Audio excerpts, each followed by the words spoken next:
What's happening? Oh, same old, same From old. the Rev Trev from the predicting the comfort of my 4-2 score.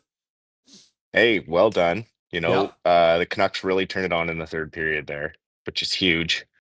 I really liked that the shift of Kane for a little bit up to the top line with Pedersen and Besser seemed to get DeBrusque going a little bit. Hmm. Good dirty goal on the power play there, working in front of the net to get that underneath Murray. Need more of that 5-on-5 from him. But I do like what I saw in the third period from everyone. Kane had a really good game. I thought he played well. Good work getting that empty netter to seal the deal at the end of the game as well. Him, Coots, and Lekkerimäki actually looked probably from start to finish, probably the best line of the night. Once Kravtsov was playing with Ratu up the middle instead of Bluger, he started to play a little more fluidly. Um, Not typically a defensive player, so not someone who really has a skill set in the bottom six. And I just, if they're gonna maybe give him his best shot, if he's gonna have one more shot, I don't know if he will after this because that's two games in a row he hasn't really performed. And I think one of the reasons they're playing him on more of a defensive role in this preseason is to see if he's able to play a 200-foot game because that's what everyone on this team is going to have to do. Doesn't matter who you are, doesn't matter what scoring titles you've won or whatever. It's going to be win by committee. And you could see that in the third period, how when all the lines kind of got rolling until the power play at the end, where DeBrusque got the go ahead goal there. Um, Everyone was just kind of working hard, keeping it in the Seattle end. I mean, the shots at one point were 11-2 in the third period for the Canucks. So Yeah. really good signs. Obviously, the first period was a bit ho hum. I did pick Coots to score first on your little poll, Oh, so there you go. I'm going to Nailed chalk it. that one up as a win for me. I don't always get your little polls right, but that one I definitely got right. Yeah. And they don't ask how; they just ask how many. So, uh, obviously it's a preseason goal, but it's still his first professional level goal, and that's pretty cool for him. So, uh, I would expect him to get another hard look in the next game. Um, you know, uh, it's going to be tough to decide where the best place for him is to develop. Obviously, I don't think the NHL is the right place for him yet, but what I'm seeing is very good things, and likely would I'd be fine with him getting his 9 games, just for the experience.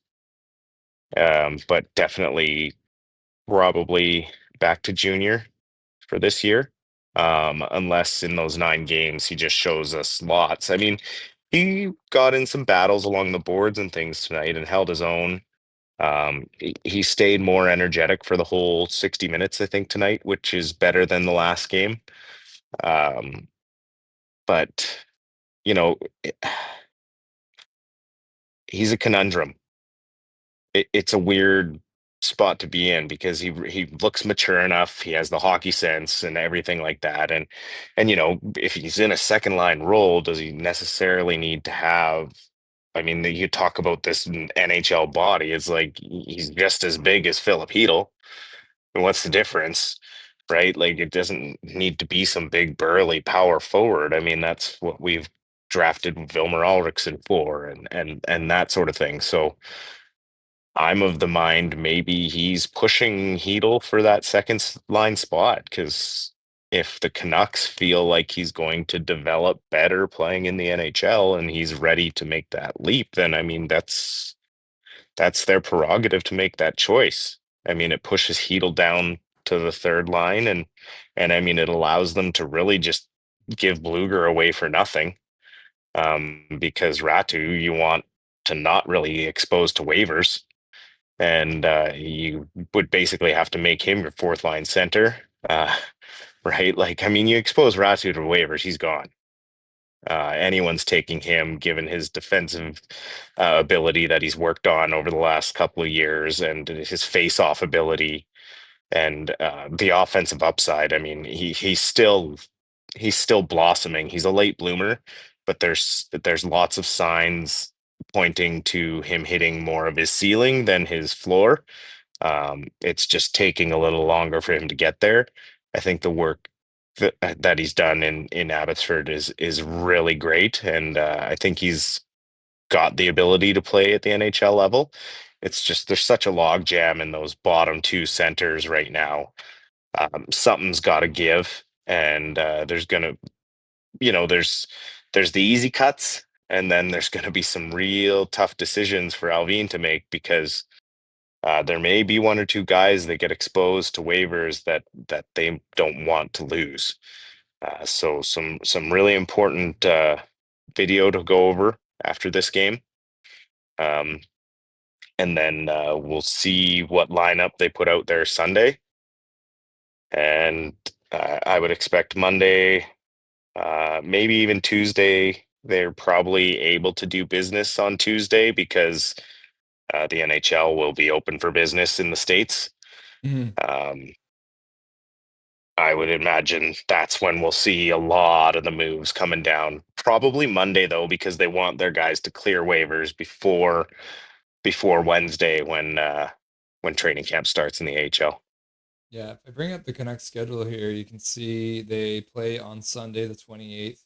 And then, yeah, the 2 days there, the 29th and the 30th. So then October 1st, which you can't see on here, but this, trust me, this is October 1st. That is where they will be starting training camp in the AHL. And so, I mean, it makes sense that you would see over the course of these 2 days, one of these days, that's when all these guys are going to get sent down because then they'll be joining the Abbotsford Canucks and get their training camp started. So yeah, you're probably right. One more game with the Edmonton Oilers, and then they'll make their choices. And I don't know if they make the hard choices yet. It's probably like watching a dating show, right? Where the couples that you have no doubt, right? Like there's ones that are just like no doubts, right? They'll Hmm. leave all the ones that we're all talking about to the very last minute. So you might even see maybe some Yeah. cuts after the Oilers game because if we click over to the October, you do see on that Wednesday, the 1st, you do have a game against the Calgary Flames and then the Oilers. So maybe you see a couple cuts before the Calgary game and then the final cuts like after that Calgary game where you see then eventually the full lineup for this Friday night game against the final game of the preseason against the Oilers.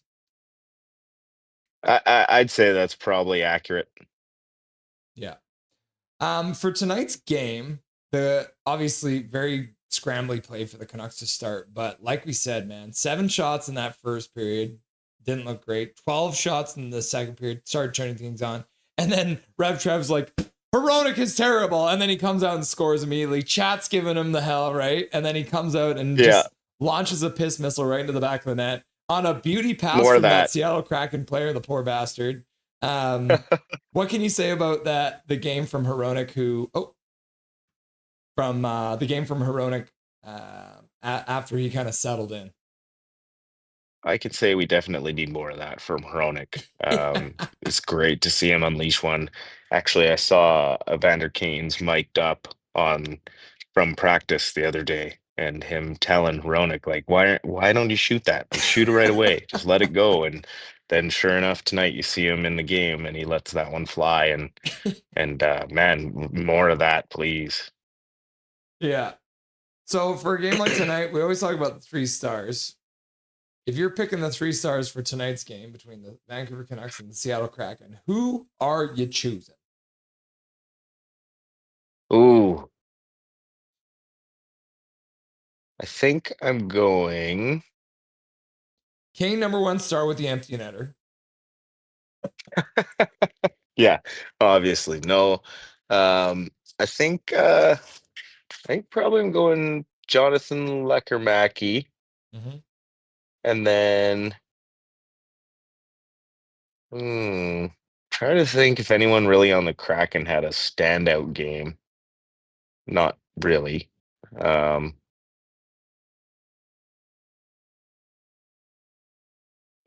Second star, probably give to Braden Coots. And third star, maybe I give to DPD because he had a pretty solid game out there.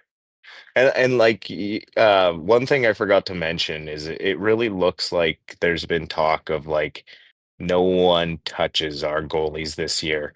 I don't care if you take a minor penalty, but if someone comes near that crease, every one of you is in there protecting that guy.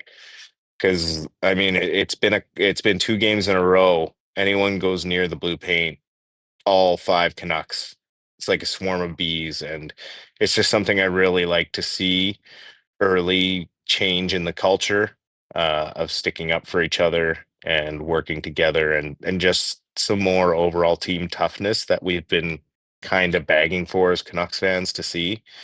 Uh, you can I talked about it last year a lot how DPD isn't afraid to push and shove and drop him if he Mhm. needs to, and that kind of showed tonight where he kind of picked paired off from the pile and got the better of the guy he was paired off with Yeah. when he got to give him kind of the final chuck to the ice there. So yeah, I'd probably say DPD had a really good game tonight. So the 3 stars end up being Braden Coots getting the first star of the game, Jake DeBrusk getting the Good for second him. star of the game, which ends up being the game Oh winner. So yeah, yep. the classic game winner bias. And then Newman, even though it's spelled Nyman, ends Hmm. up getting the 1 star from the Seattle Kraken. But he had the goal to start things off, and we've seen him a couple times now against the Canucks, and Newman has been looking really Yep. good for this Seattle Kraken team. So I'm not too upset with that. But yeah, I Newman. kind of agree with you. Leckermacky did have quite a game. He had 2 great hand-eye coordination moments where he knocked that puck down and created plays. So, and I did really like Hmm. Leckermacky's game tonight because I wasn't sold on him yet through the preseason and the Yeah. prospects, but it seems like tonight he really started you seeing his skating, his he was reading the plays well, and Leckermacky maybe saw that Hoglander injury and like mine. Yeah, exactly. Um, and I was watching you and Kempner a bit talk about like that wing and how, if DeBrusque is going to be more of a passenger like Besser, it's just not going to work. And Kane gets up there. But when you see DeBrusque on the power play, when he's being that net front pest and getting into the corner and digging out the puck and getting it back to the point and then going back to the front of the net, I mean, that's what we need him to do on that top line. He can't think that just because I'm a first line, I got to play differently. No, play that way on the first line and be a first line winger and get 30 goals, even though they're bouncing off your shin pads or you're falling down and tucking it under the goalie. That's how you're going to get them. So I mean, it was just good to see him getting one of those dirty goals, and hopefully that translates into some 5-on-5 play. And then, I mean, him and Kane can then be interchangeable between the first and second line. They can kind of swap back and forth depending on what the opponent we're facing dictates. And Foot has said they're going to be adaptable. So I don't think we should really ever get used to any set lineup. I think it's Oh going yeah. to be fluid. I think we'll have pairs similar to Mhm. the Foot system, but not quite as like strict as Foot. Like these two have to be with each other. But I think we'll see like pretty dedicated pairs. Like Besser and Petey, I think are going to be pretty velcroed together for the first, I mean, half of the season. If it doesn't work after half the season, then maybe split them up. But I don't see them getting split up soon at all. And so we'll have to see after the next 2 games what a little closer what lineup is looking like. But so far, liking what I'm seeing. Yeah, I mean that's what we've been hearing from the whole coaching staff is all about adaptability, right? So we might get set on some lines that we think that work really good, but depending on what team they're playing, they might set up the lineup differently, and that's all part of the game plan. So it's kind of funny because obviously Foot and Tocchet are really good buddies, and so I think Foot's trying really hard not to put Tocchet under the bus, but he's also like, we can't play the same game against every single player or against every single team. So the lineup will change, the game plan will change, and they'll play against teams differently, which is going to be great because you have to play differently depending on the night against, if you're playing a super defensive team, super offensive team, you're going to play a completely different game. And there's nothing wrong with that. Everyone's like, no, you have to play your Nope. game. Well, guess what? My game might be adaptability. So, from the sounds of it, we might be actually. Tell me if I'm wrong. I'm stealing a segment from You're another wrong. radio show. Uh, with You've the never been lineup that more we have, we wrong. You're got the Adam mayor of Foote and Wrongville. Scott Young, right? Both former Avalanche players. Are we going to see an Yeah. offensive scheme similar to the Avalanche back in the day? You know what? We probably will because I mean that's what Foot learned, and he talked a lot about playing with that team. Give me 1 second. Getting live action from Dusty, moving through his new house. He might even be outside. Oh, he is fully outside. Just getting an old delivery, getting the post game pizza.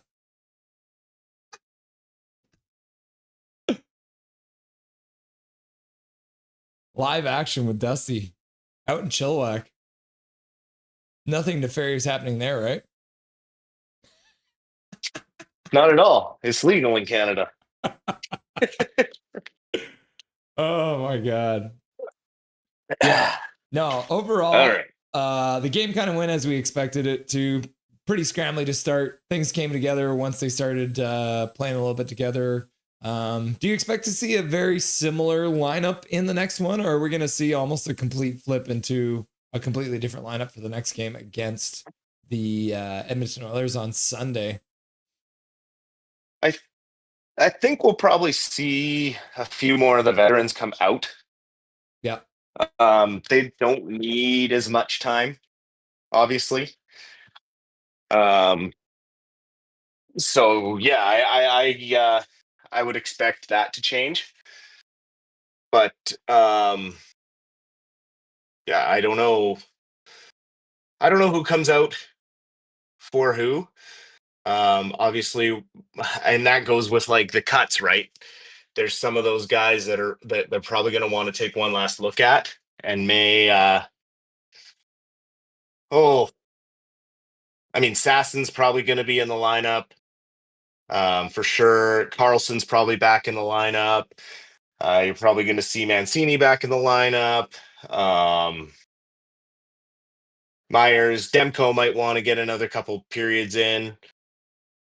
He may want, and then what I would probably expect is Demko to play 2 more periods on Sunday, Yeah. and then one full game. He'll probably play like the second last or last full preseason game before getting into the start of the regular season. Big Mac's asking for a crib tour, donating $5. And we won't do it today, but maybe someday we'll get a crib tour with Dusty in his house, show us all of his hardware. Yeah, we can do one. Not tonight because Oliver's already gone to bed, so we don't want to be waking him up. And Big Hog wants some of your pizza. I got to get it ready first. Yeah. So our Canucks logic moment of the night. Two Canucks that we're very excited about. Coots and Evander Kane both get their first goal in a Canucks uniform. One's off the shin pads, one's into an empty net. Canucks logic, right? Hey, they don't ask how; they just ask how many. Right? Like we always say it on the golf course. If you get an ugly par or anything, there's no pictures on the scorecard. Nope. When you see a 4-2 victory, no one's gonna ask tomorrow how they scored. They're just gonna ask who they scored and who passed it to them. Yeah. The last thing I want you to talk about the power play, because they got a couple there. They ended up going 1 for 2 on the power play. And by the time they got to the power play, they were already looking pretty good. They looked very dangerous. The pucks were moving. The rotation was happening. A beautiful thing to see. So refreshing. I mean, the urgency to get the puck to the net. Enough of this like analytical high percentage shots only. It's volume. I mean, that's always been the logic in hockey, like forever. It's never changed. It's pucks on net, pucks on net, pucks on net. Like the top 4 teams that were the last 4 remaining last year were 3 of the top 6 in shots on goal. Mm-hmm. like it's no surprise why certain teams win the Stanley Cup. It's not just because they're in a tax exempt state. They have coaches that say if the puck is on your stick, get it on net, because if you don't get it on net, like the Walter Gretzky saying that gets attributed to Wayne all the time, you miss 100% of the shots you don't take. Michael Scott. Yes, exactly. Well, Dustin, we always appreciate the analysis and for you stopping by for the. I guess that was that our 100th Rusty Dusty Sideshow earlier, or That right? was episode 100 in the intermission Episode there. 100. I cannot believe that we are there already. That's crazy. And I think this is 84 for the post game show. So we're getting up there numbers. We'll be at 100 post game shows sooner than later. Yep. Yeah, and I mean we'll be close to 200 Rusty and Dusties by the end of the regular season. I mean, and with the Abbey Canucks games mixed in, we're gonna hit 200 easily. Yeah. We'll have to sit down with the schedule one of these days because I don't think the chat is ready for the amount of streams that we're going to be doing. I think in October we do like 7 streams in like 8 days or something like that. Like it's going to be absolutely wild. So yeah, I mean, you sent me the schedule the one time. I should pin it in our chat there because it's like whoa. yeah. Dustin, anything you want to say to chat before I let you go? Oh, you guys are awesome as always. By the way, I forgot to say thanks to Kempner for the compliment on the hat. Love this one. And yeah, have a great weekend, everybody. Appreciate the comments, appreciate the love. Russ, appreciate you. I hope everyone enjoys their weekend, and we will talk to you on Sunday. Yeah, talk to you then, brother. Have a good night. Cheers, you too. Nothing is perfect.